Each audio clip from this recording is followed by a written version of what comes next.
All right, I've been waiting to get a pair of these sneakers for over 12 years, which is nuts. And here we have the Nike Zoom Lebron 4s, and this is the Fruity Pebble colorway. So this is crazy. The fact that these finally dropped 2024.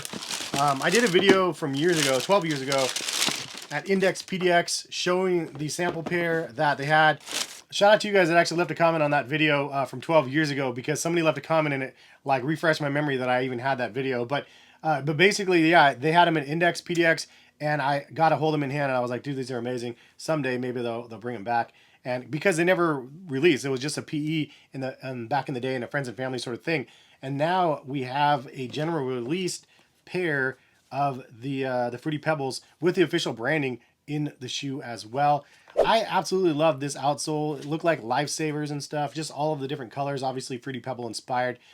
The white on the upper has a little bit of like a white patent leather, a little bit shiny, kind of obviously reminds you of milk. Just the theming of these sneakers, I think, were so good in a PE form that, like, I don't know who actually ended up creating this colorway from Nike, but big kudos to you, because this has been one of the fabled pairs that we've never been able to get our hands on until now. $250 is the retail price on them.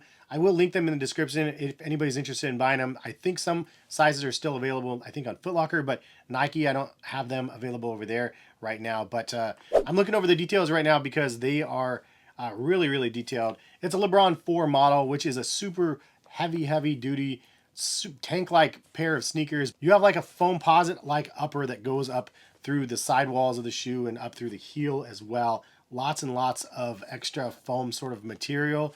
And then underneath that, there is a little bit of a mesh down here in white. The shoe is pretty difficult to get on as well. You have Velcro at the top, and then the tongue is actually fixed here on the inside. So it kind of has that like Huarache-like fit on the inside. So it's actually kind of difficult to get on because you can't loosen this part of the laces at all, since they're not like actual laces or anything on the outside. So, but it was such a futuristically weird, crazy looking pair of sneakers. Not one that I think a lot of people were anticipating them ever bringing back. But the fact that they brought them back in this is just super, super rad to me. So some of the details I figure I covered for you guys. Obviously the box is kind of cool.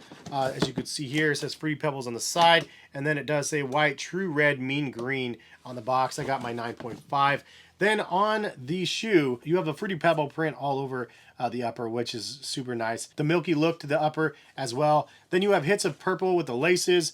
And then also on the outsole of the shoe, you see the purple, blue, green, red, orange, and yellow. And then you do have a 23 in the back here in blue, and then a little LeBron logo right here in orange. Now you do have a pull tab on the back as well that does say family size. So I like that they actually had that. And I don't have the sample pairs next to me to just really do like a comparison to see what they kept the same and what they actually changed. I apologize, I didn't do enough research. I was just happy that they actually released a pair. But you do have the official branding, the Fruity Pebbles in the insole, and then you do have Fruity Pebbles and LeBron James right here, the logos on the reverse side of the tongue. You do have a metal buckle LeBron logo right here at the top, and then also some metal eyelets back here. Also, you have a Nike swoosh right here on the side of the shoe, and then one that's de-embossed on the other side. You also have a little silver Nike swoosh in the front. Once you open the Velcro, you see the purple line right here with red eyes. And then if you look on the insole as well, you see the Fruity Pebbles all over the place. I mean, it's such a good theme. And I know some people that never saw the PEs from back in the day are going to look at these and go, great, they made another Fruity Pebble like inspired LeBron shoe. But this is the one that started it all. That's why this one is so special. And the fact that it was never released, it was just a PE, friends and family sort of thing. And now that they release them, it's just, I don't know. I'm an old head, and I was like, yep, buying those. Tried on sneakers, and it was easy hit, luckily, and I was super, super happy to get them. Actually, Bait dropped them early, and my buddy, shout out to Paul, he actually reached out and said, hey, Bait dropped them early on accident. I swooped up and bought them, but then they canceled the order, unfortunately. So I had to wait for the actual release. So $250, how do they feel on feet?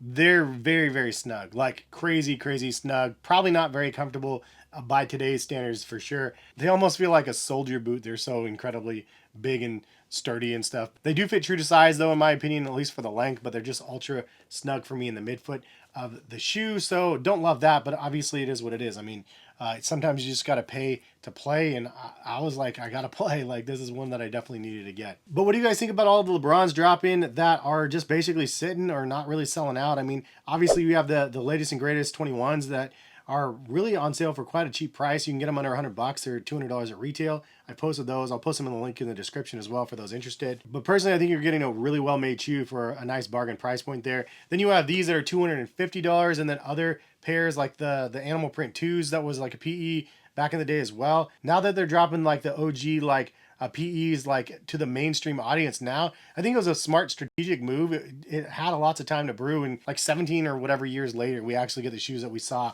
way back in the day. Kind of a smart move. They really could do this for lots and lots of different ones. The Stewie LeBrons is another one that I would absolutely get. There's a whole bunch of great PEs that he's had in the past. But which PE from back in the day would you guys actually end up copping if they ended up releasing them? I'm curious to see for those people that even remember. But happy to be here. Happy to see that Nike is actually releasing some stuff like this. I know it's not the shoe that everybody's going to go crazy over, but it's one that I'm super stoked to get. And leave a comment in the comment section if you picked them up or not. If you guys need to buy a pair, link in the description. I'll take you over to Foot Locker as of now. But happy I was able to get a pair, and hopefully for those people that are looking to get a pair, you're able to get them as well.